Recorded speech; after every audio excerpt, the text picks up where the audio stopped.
Hi, Nebraska. This is my first time to the Midwest, so I gotta tell you, driving up here from Omaha, I got the opportunity to drive up here by myself, and that was just awesome. I mean, I was all on Snapchat, here I go showing my age, talking about, look at all the corn. It was awesome. So I can't say it thank you enough. I hope not for this to be such a monotone, boring presentation, but something that really can be empowering and also just gets you motivated. I know that there's a lot of amazing professionals in here, and so a lot of this I'm preaching to the choir, and I was made aware that there was a Human Trafficking 101 this morning, so hopefully the parts that I'm repeating are the good parts. And I just can't say thank you enough to everyone here, the Nebraska Court Improvement Program and all its collaborative partners for allowing me to be here. It's just such an amazing honor. So, I want to start off with vulnerability, because everybody asks me, well, how do people become vulnerable for human trafficking? So if I can, again, like I said, I hoped not to make this a boring engagement, but if I can have your participation in a small exercise, it would mean very much to me. I want to ask a set of questions, and if they're applicable to you, I would ask you to stand. Does that sound good with everybody? Awesome. So the first question, have you ever wanted someone to notice you? If so, please stand.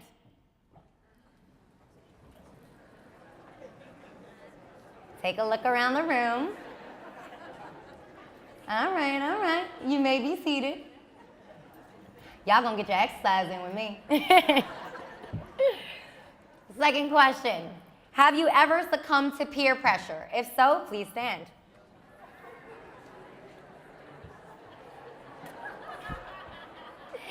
Thank you so much for your honesty. Please be seated.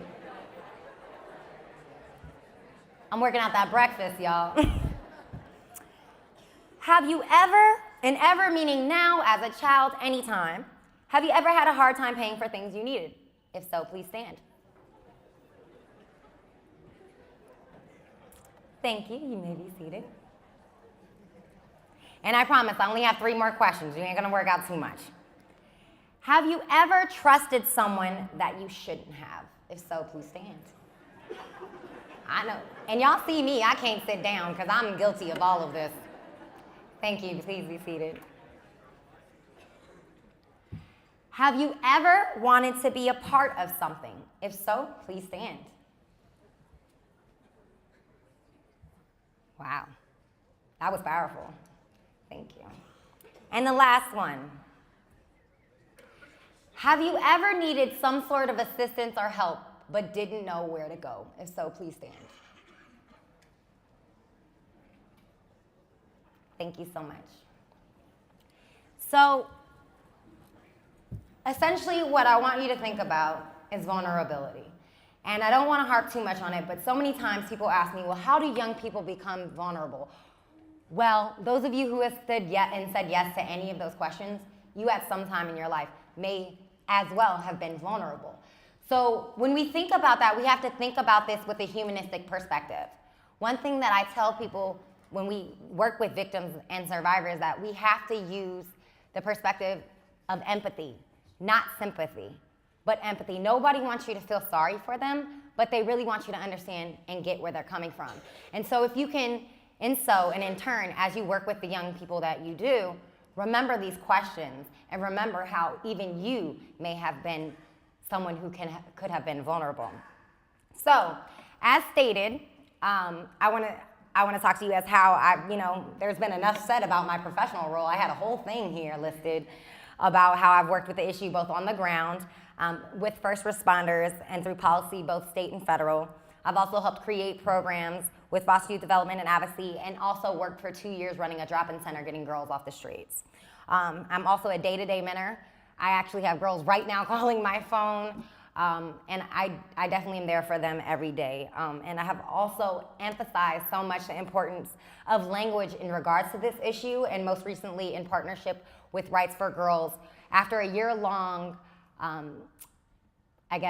protest, you would say in so many ways, we did a petition, a year-long petition. We were able to change the Associated Press's style guide to stop using the term child prostitute. And that is a major, major victory for media, for the young people, and the way that we look at this issue. So another thing that I want to do is that one of the best things that I can do as an advocate is let you know that this isn't always what it looks like on the billboards. That this is really rooted in basic psychological techniques: fear, control, domination, coercion, and complete manipulation. And again, I don't want to be just up here talking. I really wanted to show you a video that kind of shows what I'm talking about. And I go back to saying why this is important to me in regards to being an advocate, is that I just recently went to the Atlanta airport and I seen a sign and it said human trafficking not allowed here or not welcomed here. And it was great that we had awareness, but unfortunately the picture depicted a young girl behind bars. And so much of what I want to show and share is that, again, this is really deeply rooted in psychological techniques: fear, control, domination. And so I would like to share a video. And this video is by, and it's something that I'll talk about further in my discussion, it's by a rapper, a well-known rapper to young people who's based out of DC, and his name is Wale. And the video is called Family Affair. And I would like to show it and really see what it brings up for the group. I just want to give you a little context before I pull up the video. The video is all about human trafficking. The first verse is that of the pimp. The second verse is that of the girl. And the third verse is that of her child. And so we all understand how this issue can, go multi-generational, specifically with young people who are involved in social systems. So I'm gonna pull it up. If I can get some help with the lights, it'd be great. And I'm gonna ask a few questions after.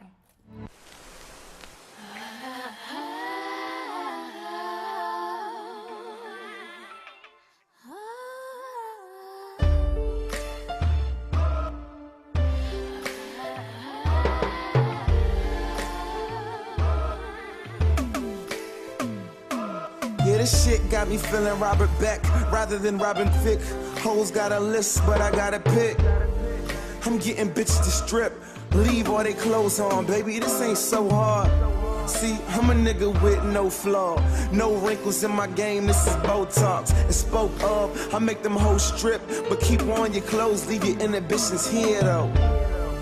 I breed them like I'm going to war. I turn them killers, they ain't figure what they fighting for. This is your Vietnam, via my strength, so your arms can't reach me. Believe me, I'ma be your God. See, involving yourself is to be a part. And when you clocking for the night, you don't need a heart. You now on the premises where rules get followed. My pretty words stalk ya. Once guarded like a jail assistant, but now invisible cells surround your brain. It's much different, it's much stricter. Believe me, and even when you crabby, obey all seasons. Whatever issues you have, now speak them. Anything you need, no, you gotta come to me for it. Squeeze you tight, forever you my bottom bitch. And not a fear as long as you know who your father is. Father, cause you love me. Call me daddy. Because you need me. You need to breathe me. Cause I'm your family, you too weak to leave me. Cause you love me. Cause you need me. You need to breathe me. Cause I'm family, you too weak to leave me. You more Corinne Steffens than Corinne Ray. I see the honesty, he told me that he needs me. You see, he loves me cause he beats me, because he kissed every wound that he leaves me. From the womb, my newborn child, although the route's foul, we need Similac powder. Hold on, simmer down now. See, mama's new job provides temporary housing. And I'm sorry that I brung you to the world. See, your father's in the clouds and daddy's in the Cadillac. I better get my gown, I'm running out of time. 30 X's on that calendar. You see, I gotta go to war. You too young and you don't know what I'm fighting for. This is my Vietnam, you are my strength and the reason that I'm going. See, with you I never see it wrong, so I'ma leave you with the sitter. And every time I spread them, I'm dreaming about us with millions. See me with a husband, no government assistance. Turn my back on the game and I ain't never gonna miss it. I kiss you on the forehead, baby, just listen. Times I ain't with you, no, I'm still with you. Forever I am with you, and never should you tear, and never should you fear knowing mama's right here. Cause I love you, cause I need you. Right now we need him, because he family, we too weak to leave him. Cause I love you, cause I need you. Right now we need him. Yeah, you see, he family, we too weak to leave him. You got me feeling Orphan Annie.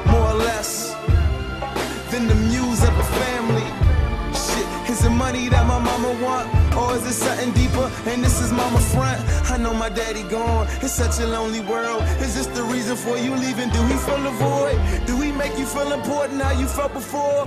Do he kiss you on the forehead and keep you warm? Shit, if I was old enough to speak, I tell you that no money can be a mother to me. And you ain't gotta go to war, especially if you don't know what you're fighting for. You stuck in Vietnam, you see him as a god, and I don't know who told you, but I don't see him, mom.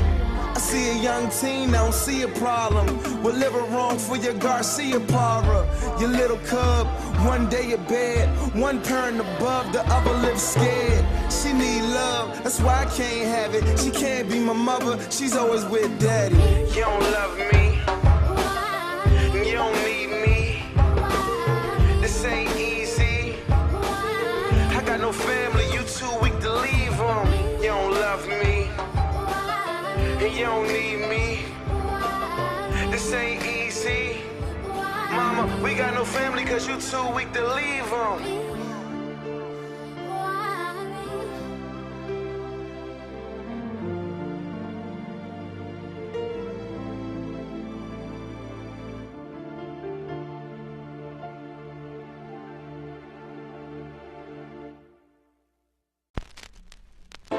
Paul Glanting of URB magazine says Inside a Change is a moving portrayal of the human condition.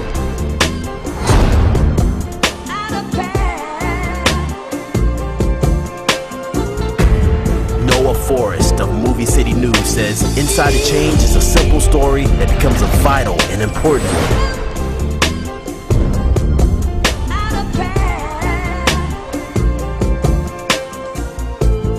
Jake Payne of Hip Hop DX says Rick Cordero's direction has restored the soul of urban life in America.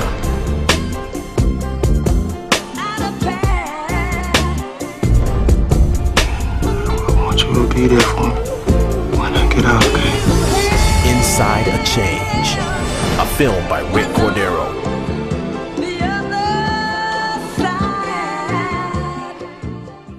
So again, as I stated before, you know, it's about changing the depiction of what it looks like rather than that of the billboard, but more about the coercion. And we know that young people who come from various social systems have this need and want for a family.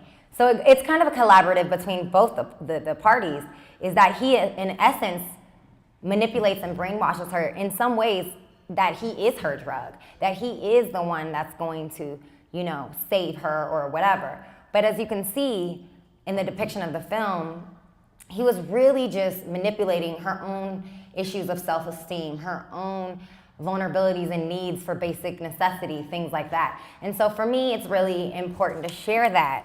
And again, I said, you know, when I came up here, there's a lot of different information. I must admit, I've been preparing for this for about 5 months. So I have a million things that I want to say. And so some things, you know, are just here for you to just kind of keep you guessing and thinking and say, how is this relevant as you go on in your work? And so for me, I think this was important because, again, specifically young people who come from social systems, they have that need of wanting family. They want that need of connection. They want that need to be a part of something. And so this is how the vulnerability happens when we have exploiters, traffickers, pimps, whichever term you use to call them, you know, and how they really become vulnerable within the first 24 to 48 hours after running away. But these are the things, you know what I mean? Really talking about that need and want for our family, drawing that in. And so I wanted to pull up a few of the most important pieces that I thought in the song.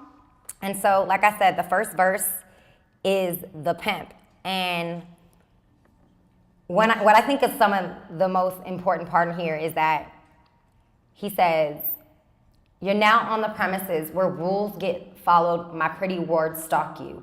Once guarded like the jail assistant, but now invisible cells," it's supposed to say surround your brain. It's much different, it's much stricter, believe me. And even when you're crabby, obey all seasons.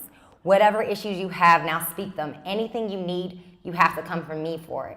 So for him to be clear, like he's taken away all her power, any money that she has, any necessity, and for him to say that his power is in fact that of surrounding her brain with these walls and these limitations. And that's really what, when we talk about how people become, you know, exploited and they get deeply rooted and entrenched in believing what was told to them, this is how.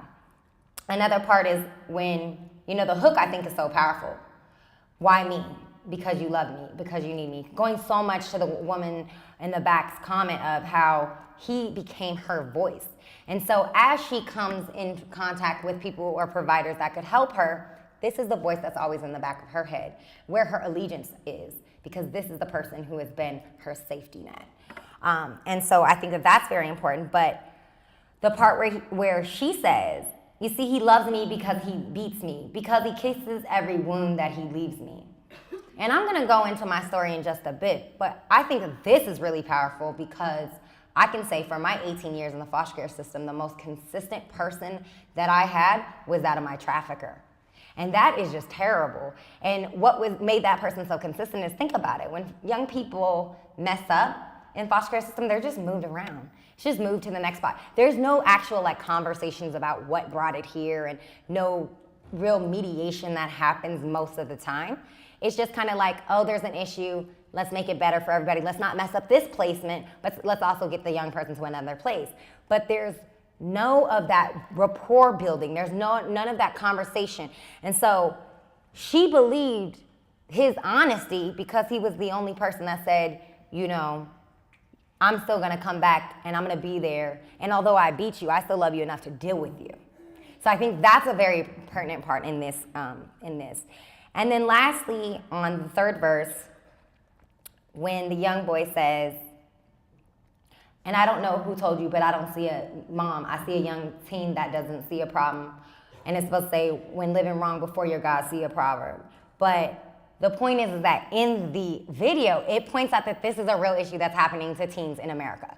And if we're not really starting to listen and open our eyes up to even how our society is really starting to make this aware and and I'm gonna go into it deeper in my conversation about how it is all very relevant to cultural competence, I just think it's very relevant because specifically even in rural areas such as Nebraska, I was driving down here yesterday, I was having a hard time finding a ladies' room, and I was like, oh my God, what would it be like to be a 15-year-old runaway girl? And I'm just, say I just got picked up by somebody and I'm just driving and who knows what could happen to me. So just understanding and remembering how environment, how society affects that is so deep. And again, I wish I could go deeper in that, but there's so much I want to talk about. So that's just something, again, to think about. So let's stick to some basics about me. As we said, we talked about my professional role, but I also was a victim, and a lot of people really don't know that. So let's stick to some basics. I was born a drug baby, viewed as a problem child. So raised in foster care since birth, with returns home unsuccessful. My childhood was littered with physical, sexual, verbal, mental abuse. And by the time I was 4, while I was returned home, I got hit by a car. And the very next night after I got out of the hospital, after 2.5 weeks, went back into foster care. I'll never forget when that foster mom opened the door and she was like, who did this to this child? I'll never forget that, because I'll never forget the amount of shame I felt and how it felt like it was my fault. Yes, so that's another thing to remember. The things that we say to kids' ears, they remember no matter how young they are. I was in therapy since I could remember. And when I was returned at the age of 8 years old, that again was an unsuccessful return home, and I ended up being abandoned in Reno, Nevada. I was raised in foster care at a time when you weren't really supposed to hug a child or give a child any type of physical touch. I was raised in the early 90s. And at that time, lack of data collection and all that was so real and pertinent in the system. But one thing that was real is that it was actually mandated in foster care parent trainings. And again, I'm from California, so this is all California. They actually told foster parents not to hug a child, just in case and in fear of sexual assault and things of that. But what the reality was is that time someone did touch me, it was inappropriately. And so that's what I got used to. That's what I normalized. So, unfortunately, the only time I was touched, it was sexual. And abuse is still present, most definitely. And at the age of 10, I met a man who promised to be there for me and to love me and care for me and to give me family and to do everything. That resulted in the next 7 years of my life. From the age of 10 to 17, I was being trafficked throughout the Western United States, California, Oregon, Washington, Nevada. Can't remember my birthdays 10th through 13th. My 14th birthday, I was in Las Vegas. My 15th birthday, I was in San Diego. My 16th birthday, I was on a Greyhound coming back from the state of Washington. And in my 17th birthday, I was in juvenile hall. I had a stay-away order from the state of Nevada before I was 15. Spending time in and out of being arrested, you know, for solicitation charges, prostitution charges, you can name it. One thing that's very important to understand and that we have to validate for young people is that they don't understand their own victimization so often. And so that really affects the way in which we talk to them. And so when we talk and we use language a lot of times, and I'll never forget it, I was 15 the first time somebody told me I was a victim. I cussed them clear out. What the beep? You know about me? I'm nobody's victim. Because I had been, again, manipulated and really trained to think that I was doing what I needed to do to survive. This was what I was told that was needed for me to do to survive, you know? And so the first time that someone used the word victim with me, I completely threw it out the door. I completely reacted negatively. I completely didn't hear you. I think something that would be more powerful is if not only we change the language that we use amongst ourselves as professionals, but specifically we use with the young people. And not just saying, okay, yes, you have been, I think we can say, yes, you have been victimized, but you are still a young adult, you're still an individual. So for us to change those small things, and that's what I've noticed, when people ask me, you know, what are the big things that we can do? A lot of the times the most powerful implementations and changes are those very small things that we do in our initial engagement with young people. So, you know, many things have changed in my life after that, you know, after getting out of juvenile hall at 17, primarily the power of connections. I then learned, and one of the most validating experiences we can do with young people is for them to see how much resilience comes out of their experience. And not just say these were hardships and these were dangerous situations and, you know, but God, how much resilience you had to make it through XYZ situation, you're still alive in front of me today. And for us to really highlight the importance of that. And for me to talk about that in regards to understanding that, you know, when we talk about how we talk to young people, oh God, I'm all over the place, I'm sorry. I've got 5 pages of notes. I'm like, let me get it all in here. We just really have to change our language and change our perspective. And again, go back to looking at these young people not like, oh, this is terrible thing happened to them, you know, and, you know, they need to know it's horrible and terrible. But for them to feel empowered by utilizing the skills that they had earned. You know, one thing, I do a girls' conference every year with LA County Probation Department. In the very first conference, I had a list of things that I was good at that the streets prepared me for. So one thing is I'm always on time. I'll never miss a meeting because the streets taught me that. Another thing is I can catch a bus in heels with no problem. The streets taught me that. You know what I mean? So us to be able to say, hey, you got skills in your experience. And so not just give this Debbie Downer conversation when it comes to the experience of trafficking, but saying there's things that you utilize, there's lessons that you've learned, there's things and steps that you took in that got you to be here in front of me today so that we can take the next steps to making a healthier transition. So I want you to know that these young people, which we all know, I'm preaching to the choir, they definitely need your help. You know, as I stand here today, it means so much to me that not only as I'm standing here today to know that I'm speaking not only just on behalf of myself, but there's young people right now in Omaha and Kearney and all throughout this state who may be possibly being trafficked. There's definitely people within this second throughout the country being trafficked. For us to remember that, and that for you to see me not only just as an individual who has something to contribute, but for you to see that the potential of resiliency, strength, and you know, just all of that goodness, that you see me as only an example, and that the young people that we work with and that you work with have the abilities to do way more beyond anything that I've done. And another thing in understanding, and we encourage young people to define themselves separate from their experience. We need to ask our young people, what are your hopes and your dreams? What are your goals? Because what do you think the exploiters do? They get in their head. They find out their interests. They want to know what they like. They want to know what appeals to them, what draws them. You know, and so we as professionals, specifically doing the work to help their lives better, need to be asking the same questions. My hope in sharing my story is to shed some light on the hopelessness, confusion, and lack of trust in only one child. Again, so this story is applicable to many.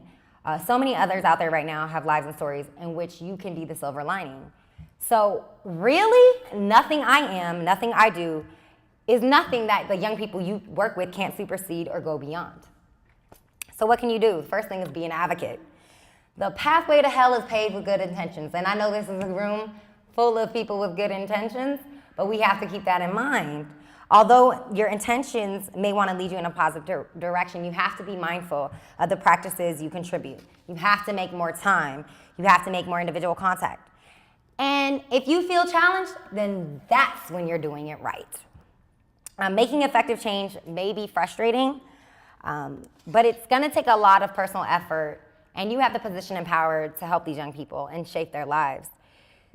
So another thing, a lot of people talking to me about identification. Well, identification is so, contingent with assessment. And if we're going to properly identify, we have to understand that it does not happen in 1 or 2 meetings with a child. And further going on to that, why this is important is that I'm going to just skip over to my cultural competence piece because it's very important. I've got so many notes. So much I want to say to you people.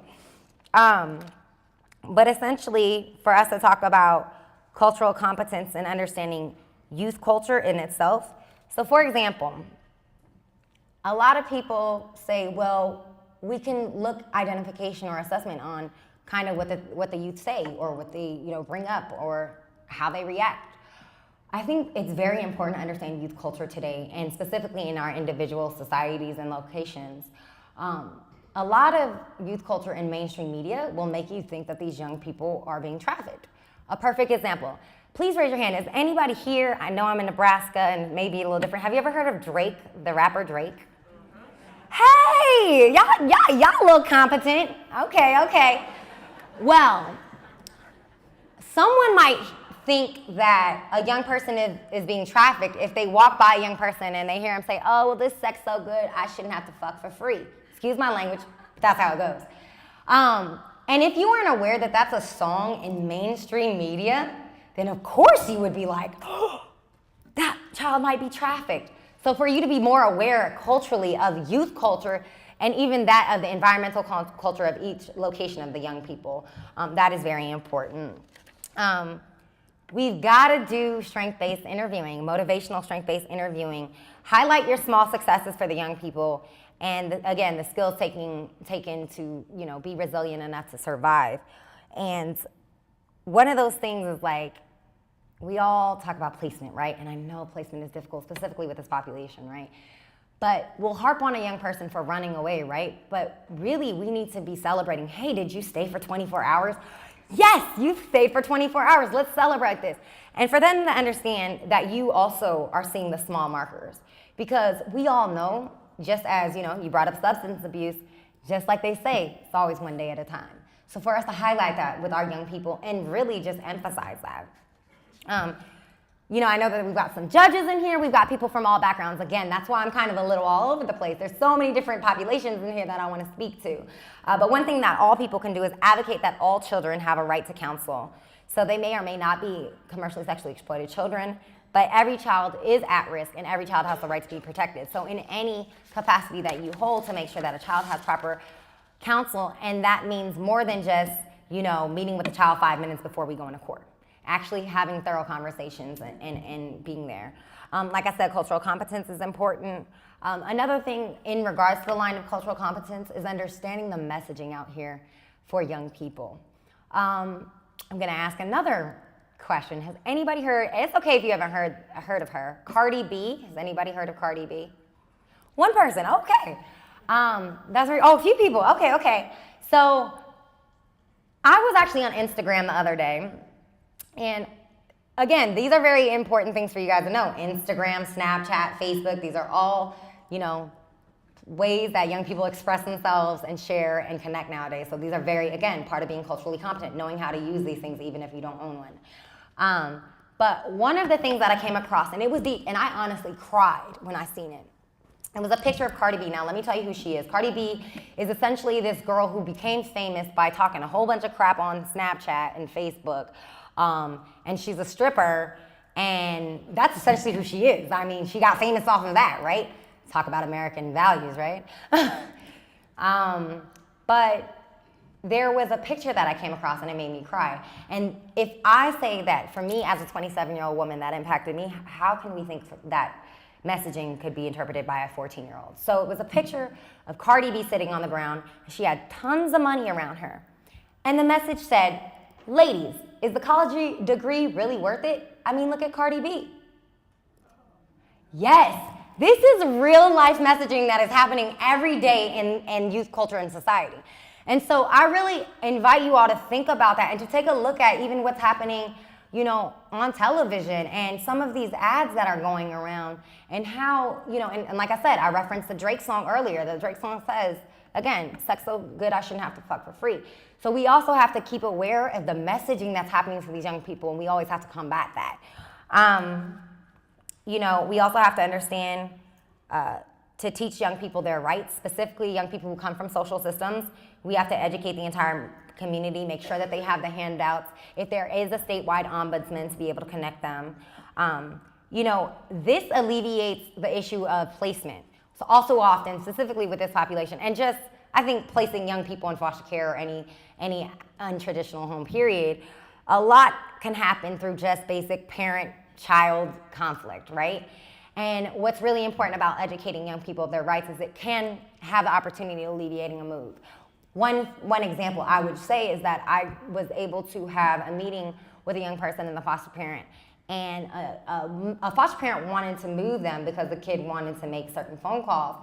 And when it all came out, the child had the right to make those phone calls. There was no judge that said they couldn't make this certain phone call to their friends, this and this and that.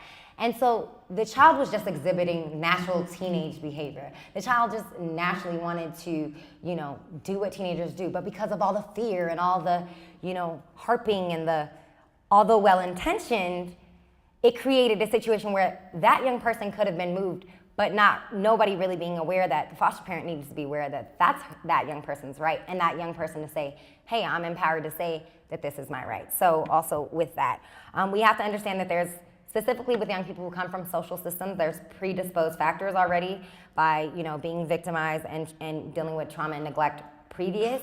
And specifically in places like this, you know, and in inner cities. And I think it's a collaboration through, you know, how real poverty is. I mean, I wouldn't know what it would be like to be homeless in Nebraska.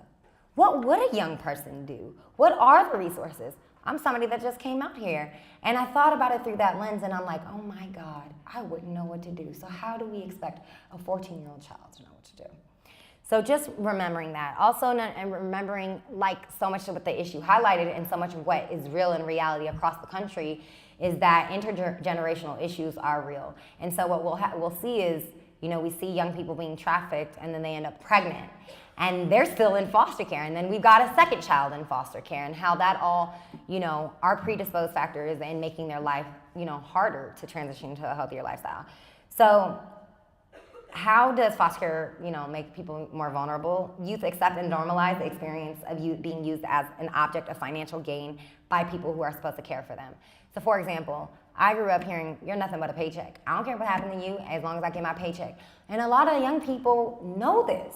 They know that the caretakers are only bringing them in for the financial gain. So when it comes to the analogy between a foster parent and a pimp, they don't see much of a difference because they're still being used as an object of financial gain.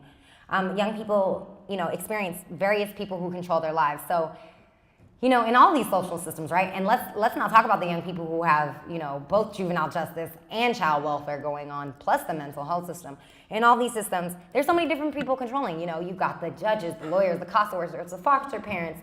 There may be, you know, the public defender, all these different things.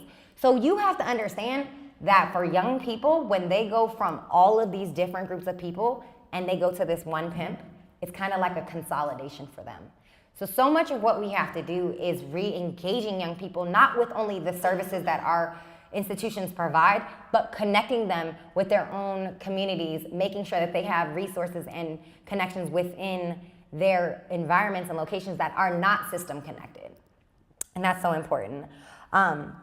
Again, multiple moves, young people lack the opportunity to gain meaningful relationships and attachments. As I said earlier about my example, you know, I as an adult still have a hard time learning to say I'm sorry as an adult because nobody ever taught me that. Because I was moved. Every time I messed up, somebody just moved me. Nobody taught me how to go back and say, okay, I apologize, and go through that angst of working through a relationship and doing those things. So we have to understand that that's also why young people become vulnerable, because they don't have that. And like I said, in relation to what I said earlier about my pimp, all the foster parents, I had been through over 14 placements in group homes and residential facilities growing up in foster care. Nobody ever tried to work it out. And we need, of course, it's known that we need more, you know, validating placements. We need more, you know, placements, period, specifically with older young people. But we definitely need people who are going to say, I'm going to stick it in with these young people. I'm going to work. You know, in addition, something that was really important is that young people in the foster care system, you know, lack, you know, their traffickers lack the fear of punishment. Think about it. Anytime a foster child goes missing, there's no Amber Alert. There's no posters going around. So the pimp knows this. The pimp's like, oh, ain't nobody looking for you. You know, I can sell you to Johnny, George, and Jim, and then none of them gonna know you were missing from a certain system. So that's something that pimps and exploiters and traffickers really rely on. And I'm really excited to know that with the advancement, you know, with changes with the National Center for Missing and Exploited Children, we're trying to figure out better ways to combat that issue, because it's such a relevant way of why young people are able to go missing or be disconnected for not only months but years. You know, again, the young people don't understand their victimization. You know, so we have to utilize patience, compassion, and empathy. And when I say patience, I mean patience. I don't know about you, but I have more than many young people who have cussed me out about getting in their business, trying to tell them how to live their life, and so on and so forth. So you gotta utilize patience. And with that is understanding that just like your own kids, these kids are gonna get on your damn nerves. They're gonna frustrate you. They're gonna make it hard. But if you really, and you all know, you went to school for this, everybody, I don't believe you do this work for nothing. I believe this is a group of what I call right-on brothers and sisters, and you're ready and willing to make a change, so that when we look at these young people, yeah, they might get on our damn nerves and they might frustrate us, but we have to have the same hopes, we have to have the same encouragement for them that we do our own kids. There's so much else I want to say. We have to really integrate young people in self-esteem and self-exposure opportunities. A lot of people ask me, well, how does somebody stop being trafficked, or how do you get out of the life? Well, let me tell you right now, there is no cookie cutter template. There is no checklist for any person who changed their life. They all have their own way and their own path. But again, I would say it starts there, with seeing them as an individual, as separate from anyone else you've ever dealt with. For me, it was the innate self of wanting something different. I always knew growing up, I always had this feeling, because again, I didn't know about human trafficking laws or that there were things that could protect me or anything. So I felt powerless. So all I knew is that when I turned 18, that's when I would have power. So I always had this innate self of wanting something different. Like, I can't wait till I turn 18. Then I don't have to do this anymore. I can't wait, I can't wait, I can't wait. Well, thankfully, you know, some things happened and I got to get out a little sooner. But we have to both educate ourselves about these laws, but also educate our young people about them. Because a lot of young people will stay in their circumstance because they don't think that they have any power to get out of it. And that is so much what we have to do too, is allow these young people to see the power that they have within themselves, see their own capabilities and abilities, to show them that they can be an advocate for themselves. I got so much I'm gonna say. Multidisciplinary approaches are always needed.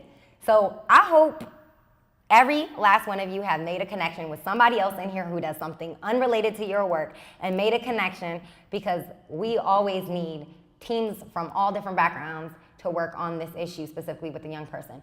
Something that I very much talk about and advocate for is what is called, there is a toolkit, if anybody have ever heard of Casey Family Programs.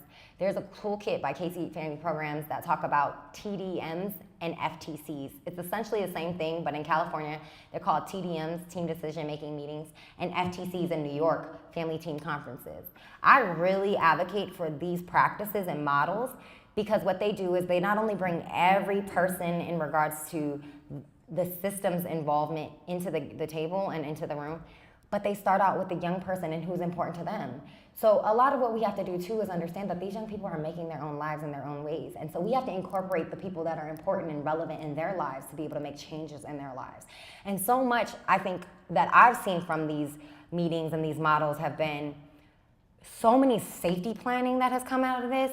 So much, when you've got a discrepancy with a foster parent, making plans, well, I'm gonna go to so-and-so's house for 3 hours and then I'll come back so that we don't have runaway reports. And there's just so much that has to be done in regards to involving the youth voice. And that is something that I say so much. If we wanna make transition, again, we can have all the greatest intentions, but if we're not asking the young person what they need, what they want, where they see themselves, and what would empower them, then we're not making a difference. I understand that placements, again, is an issue. We need to have placements that are gender supportive. We have to have places that are willing to take the young people back when they leave. We have to have real clarity about trauma-informed foster care. And so, people ask me, well, what does that mean? Trauma-informed gets thrown around all the time. Do you know what a trauma reaction is? Do you know what triggers really look like? I mean, it could be simple. It could be anything. For me, it's the cold. I can be in a room that's a little too cold and I'll start tripping out. And why is that? Because my pimp used ice baths and put me in ice baths to control me. And so you have to get a better understanding of what the realities that these young people went through. And for that, you can have more trauma-informed reactions on your end. Recidivism is real. And let me tell you, if you see a young person a few times, that's a good thing because they keep coming back. They keep coming in the system. They keep coming by. And so just to remember that, yes, as it seems challenging, and yes, you're like, oh, this young person, I see the potential, and they keep going back, and they keep in situations. If you keep seeing their face, they're still alive, and they're still resilient, and they're still trying. So to remember that we can't really just, again, going back to the strength-based, the motivational interviewing, don't harp them about how much they've run away, but harp them about, God, it's good to see your face again. I'm glad to see you're alive. You got to build rapport. So you got to give them reasons to trust you. So I understand with all of these policy protocols, there's like, oh, well, I can't tell the kids this or that. But you can tell them about how you've made stupid decisions and then you realize that it was a way to make a better one. You can give them little insights about how you in your life, you've made different changes. When you open up to young people will open up to you. I guarantee you that. I guarantee you that. When you act like you're interested in them, then they're gonna act like they're interested in you. It's gonna take some work, but through building rapport, it'll be important.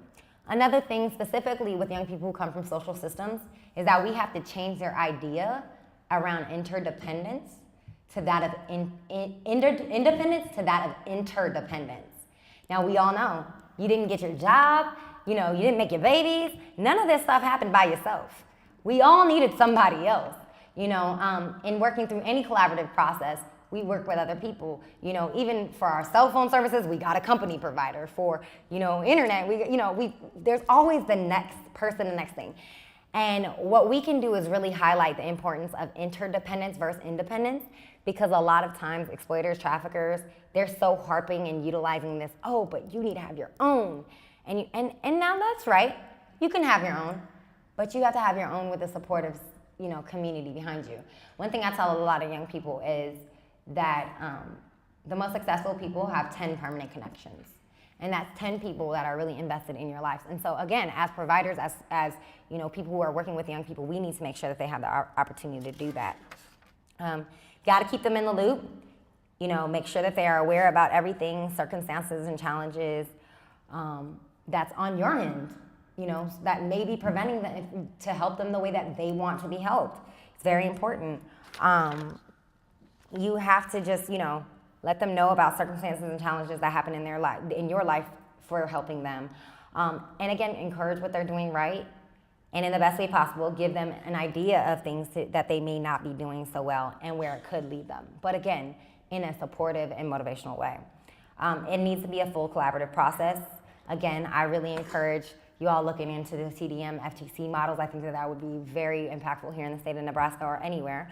You have to be direct. Ensure that they're aware of when things are happening, whether it's court, whether their placement. You got to make sure that they know what's going on.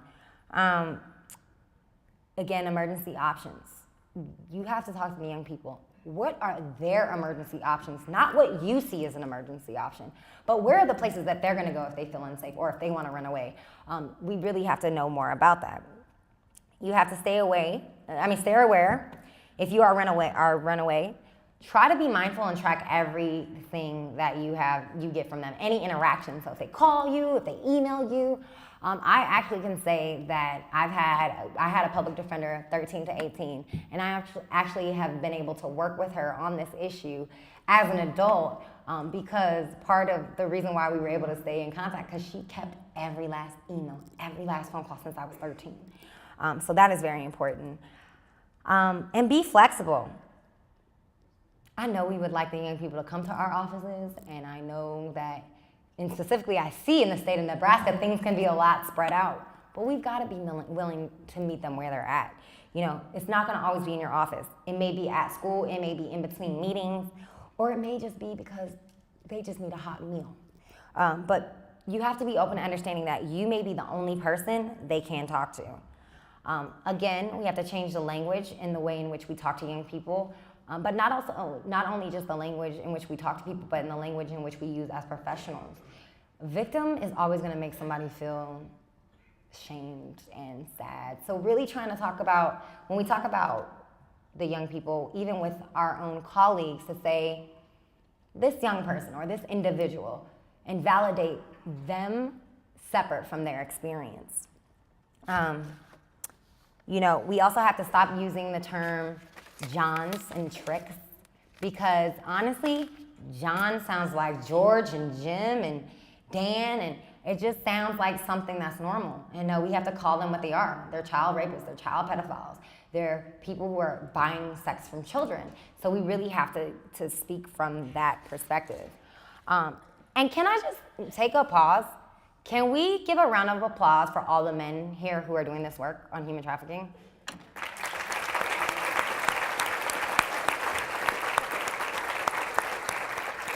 And that is not to take away or invalidate the importance of women, because again, but specifically when we talk about this issue, I don't think you men all understand that you may be the very first male role model that these young people have in their lives, the very first safe man in their lives. And so for that, thank you, because specifically in social work, period, we don't have enough men in its entirety. So we really should highlight the importance that, you know, that role of a man means to a young person or a young girl or a young boy getting out of the life. So we definitely have to advocate for, you know, practical policy changes such as reducing psychotropic medications in our system and how that influences things. We have to support young parents to avoid generational system pipelines. We have to support trauma-informed services. And as we have this conversation, I really want to end on this quote. It's a very important quote to me, and it's by F. Scott Fitzgerald. And I really, really hope you guys think about this as you do this work. So it goes like this. The test of first-rate intelligence is the ability to hold two opposed ideas in the mind at the same time and still have the ability to function. One should, for example, see that things are hopeless and yet be determined to make them otherwise. This is that group. We've got the will, we've got the way, let's make the resources, let's make it happen. Thank you so much.